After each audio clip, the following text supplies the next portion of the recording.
കുടുംബത്തിലെ ഓരോ അംഗത്തിന്റെയും തെറ്റുകൾ ചൂണ്ടിക്കാണിച്ച് നേർവഴിയിലൂടെ നയിച്ച ഭാവനയുടെ ചൂടുകൾ ഇപ്പൊ നിലത്തുറയ്ക്കാത്ത അവസ്ഥയാണ്. ഇനി നിങ്ങളാണ് ഭാവനയെ സഹായിക്കേണ്ടത്.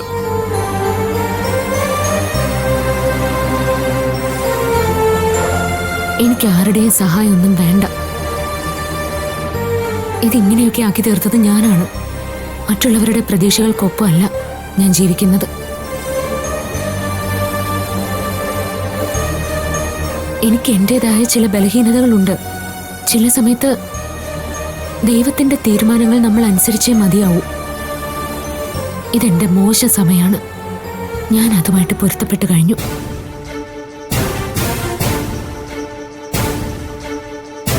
നല്ല സമയവും മോശ സമയവും കണ്ടെത്തി കാര്യങ്ങൾ ഭംഗിയാക്കാൻ ശ്രമിക്കുന്നവർക്ക് സ്വന്തം സമയം തിരിച്ചറിയാൻ കഴിഞ്ഞു എന്ന് വരില്ല. അങ്ങനെയുള്ളവർക്ക് അവരാഗ്രഹിക്കുന്ന ജീവിതവും കിട്ടിയെന്ന് വരില്ല.